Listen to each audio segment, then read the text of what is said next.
जहां जहां भीलों का राज था, जिस जिस इलाके में भीलों का राज था, वो भील प्रदेश है मेरी तरफ, वो पूरा इलाका। तो हम लोग राजा से प्रजा हो गए।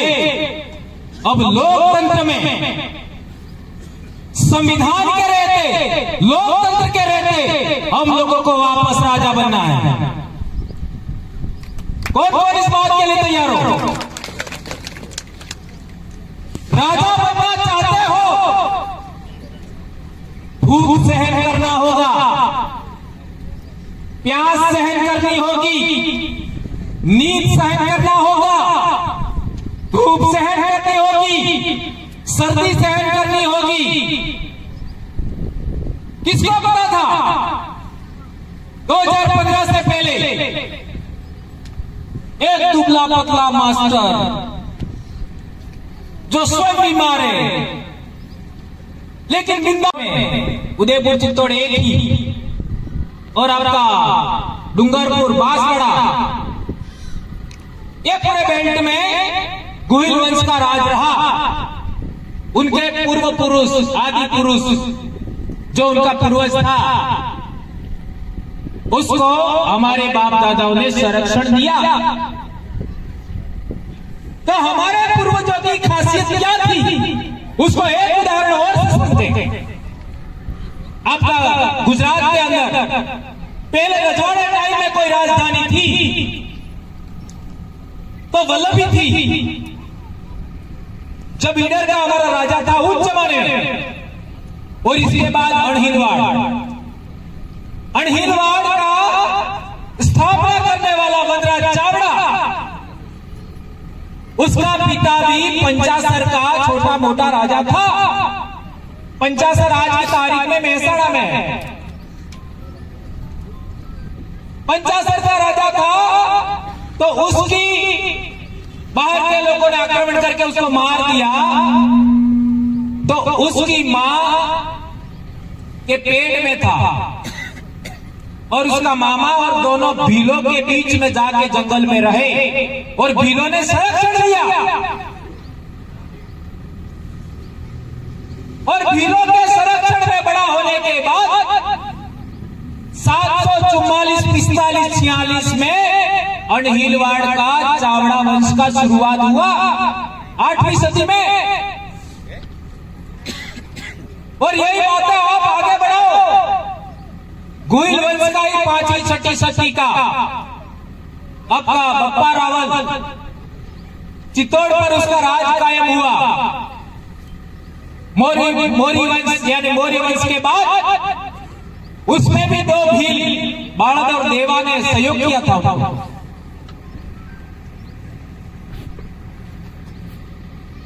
तो मेरे कहने का मतलब यह है कि 6वीं सदी से लगा करके 20वीं सदी तक हमारे बाप दादे राजा से प्रजा हो गए।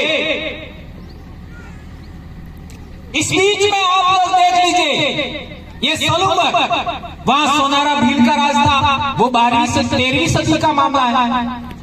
13वीं सदी का हमारा डूंगरपुर का 1282 में डूंगर भील राजा था, वो भी 13वीं सदी का मामला है।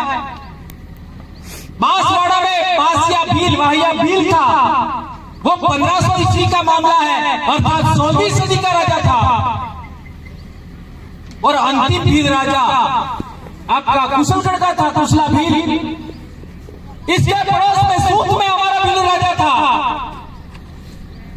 झालोद लीमड़ी में हमारा राजा था, झाबुआ देख लो, अलीराजपुर देख लो। आज आपका नर्मदा जिला है, राजपीपला वहां का राजा हमारा बाप हुआ करता था। इस तरीके से आप चले जाओ बॉम्बे तक, मारवाड़ से लगा करके बॉम्बे तक, ये एक जमाने में भील राज्य था, एक जमाने में भील प्रदेश था। इस वजह से मैंने अभी आदिवासी एकता परिषद में कहा था कि मेरे कहने का मतलब भील राज क्या है। हमारे जितने भी कार्यक्रम होंगे उसमें ये दो चीज आपको ब्रेक करनी है। एक तो खाना और दूसरा ये फूल माला। ये थोड़ा सा हम लोग इसको नहीं स्वीकारते हैं। हम लोग मंच का सबसे पहले हमने विरोध किया और मंच पर हम नहीं बैठेंगे। तो लगभग पूरे आदिवासी इलाके में ये बात सर्वमान्य हो गई और अब मंच पर बैठने वाला मामला खत्म कर दिया गया। और आज तक अपने आदिवासियों के कार्यक्रम में हमारे एमपी एमएलए कभी भी मंच पर नहीं बैठे। आप लोगों ने देखा होगा, साथ में ही बैठे। यही चीज हम लोगों को आगे बढ़ानी है। तो आज हमारा 7 मार्च 2025 हमारे बाप दादे अंग्रेजों के खिलाफ लड़ते हुए यहां पर शहीद हुए थे 1200 की संख्या में 1922 में। उनको सबसे पहले हम नमन करते हैं, उनको हम याद करते हैं और हम उनके वंशज होकर के उनको श्रद्धांजलि देते हैं। उनको याद करते हुए हम ये कहना चाहते हैं कि आखिर क्या कारण था। आज हल्दी घाटी युद्ध का उदाहरण देख लीजिए आप लोग। हल्दी घाटी युद्ध में कितने लोग मरे, रिकॉर्ड देखिए तो वो भी 1200 की संख्या नहीं मिलेगी। मानगढ़ का उदाहरण देख लीजिए, 1500 आदिवासी।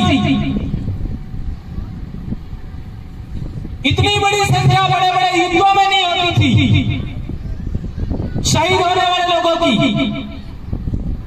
आखिर वो क्या कारण थे, इस पर हमारा दिमाग सोचना चाहिए। हमारी बोली में इस प्रश्न को ध्यान में रखते हुए बोली में प्रबोधन हमको करना चाहिए। अब सवाल पैदा होता है कि ये इलाका कौन सी रियासत के अधीन था। तो ये इलाका ईडर रियासत में था, बराबर है। अब बताओ 6ठी सदी में ईडर का राजा कौन था। 6ठी सदी में ईडर का राजा कौन था, मांडलिक भील। एम आई राइट? क्या गलत है? 6ठी सदी में मांडलिक भील ईडर का राजा था और आपका 20वीं सदी अर्थात 1922 में 1922 20वीं सदी कहलाती है। तो इतने समय में हमारे लोग राजा से रंग हो गए। 566 अर्थात 6ठी सदी में हमारा महाराजा था और 1922 में यह हत्याकांड हुआ। तब हम प्रजा हो गए। राजा से प्रजा कैसे हुए, ये बात जानना समझना जरूरी है। और यहां तो जिन लोगों ने यहां राज किया वो मांडलिक राजा ने उनके बाप गुहिल को संरक्षण दिया था। ये इतिहास सही है गलत है? ईडर के राजा मांडलिक भील ने गुहिल को संरक्षण दिया, अपने परिवार में बड़ा किया। और उस जमाने में राजतंत्र नहीं होता था भीलों के राज में, ये बात बहुत बड़ी है। गणतंत्र हुआ करता था और गणतंत्र में जो योग्यतम आदमी होता है उसको राजा बना जाता है, चाहे वो अपने परिवार का हो या बाहर का हो। तो राजा मांडलिक ने अपने जीते जी गुहिल को राजा बनाया और उन्हीं के वंशज आगे बढ़ करके उदयपुर में और ये बोलने के बाद इतना बड़ा सामाजिक जनजागरण हो जाएगा, किसने सोचा था? 1915 से 2015 से पहले हमारे लोग नाउमीद थे, नाउमीद। अब हमारा कुछ नहीं हो सकता। हमारे लोग ये सोचते थे कि किसी की कृपा हमारे ऊपर हो जाए, कोई हमारे सिर पर हाथ रखे, किसी का हमें मार्गदर्शन मिल जाए, और कोई हमको टिकट दे दे, कोई हमको पद दे दे तो हमारा कल्याण होता है। आज क्या है?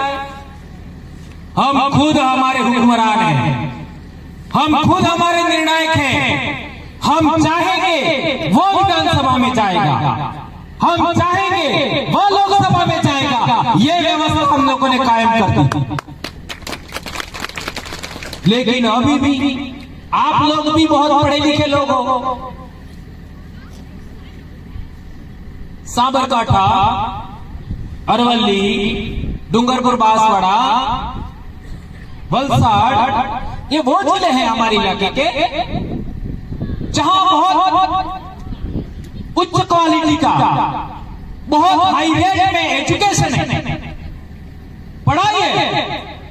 इसके बावजूद भी हम लोग आदिवासियों की सबसे बड़ी समस्या का समाधान नहीं कर पाए। कितनी हैरानी की बात है।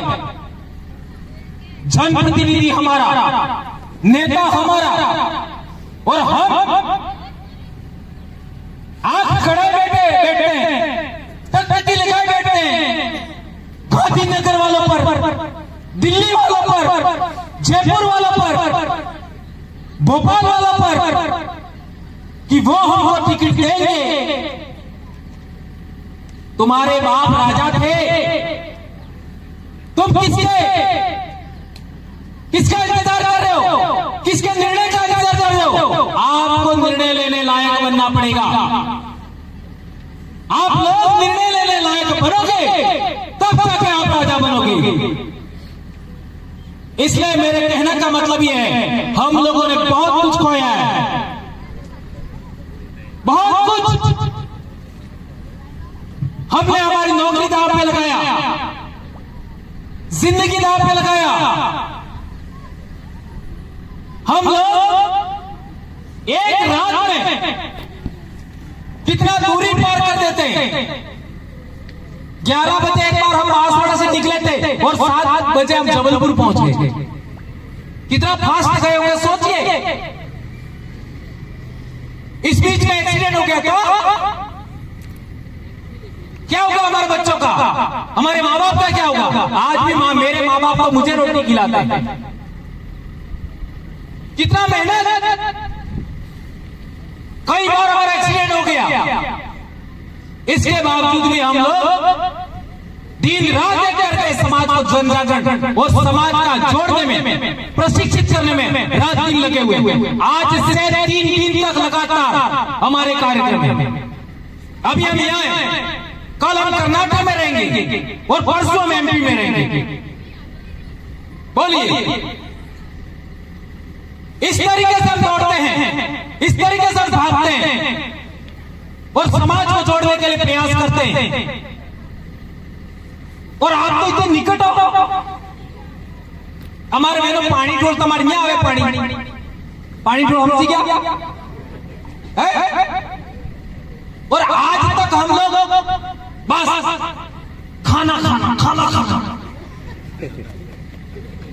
इसलिए कहा गए सरपंच साहब, तराल साहब, आप सबको आज के बाद आदिवासी परिवार के कार्यकर्ता यहाँ आते हैं। आप भी आदिवासी परिवार का हो और अभी बहुत जल्दी भिलोड़ा में बहुत बड़ा महासम्मेलन लेने वाले हैं। आज हमारे इलाके के लोग नहीं आए। क्यों नहीं आए बताओ?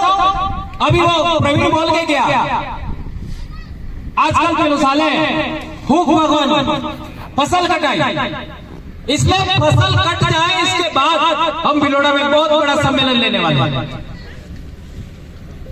इसलिए अब आपके इलाके पर हम ध्यान देंगे, जनजागरण करेंगे, लेकिन आज के बाद पॉलिटिकल अलायंस में जितने भी आदिवासियों की पार्टियां हैं उनका भी अलायंस बना रहे हैं। महेश भाई, ये बहुत इंपॉर्टेंट बात है। सभी लोगों का अलायंस बना करके हम एक दूसरे का सम्मान करते हुए, एक दूसरे का टेरिटोरियल आपका पोजीशन है उसको स्वीकार करते हुए हम लोग एक दूसरे का साथ लेके आगे बढ़ेंगे। हम लोगों ने व्यवस्था कायम किया है कि हमारे इलाके में जनजागरण कैसे होगा, सामाजिक व्यवस्था कैसी होगी, अनुशासन नियमावली के नियम क्या होंगे, जनप्रतिनिधि सिलेक्शन प्रणाली क्या होगी, उसका विकास किया है। उसको सभी को मानना है तब अलायंस होगा, अन्यथा नहीं होगा। उसको मानना है तभी होगा। ये बहुत इंपॉर्टेंट बात है। तो मैंने आपको एक बहुत इंपॉर्टेंट बात बताई कि आने वाले समय में अपने इलाके में जनजागरण में कौन सी बातें हमको आगे बढ़ाना। तो मैं बता रहा था कि ईडर में हमारा राजा था और ये पाल चितरिया का आंदोलन हुआ, तब तक हम राजा से रंग हो गए। ईडर में हमारा राजा था, पाल चितरिया का आंदोलन, 1200 आदिवासी मारे गए। आबू में भी हमारा राजा था, आबू सिरोही का बाद में बना है।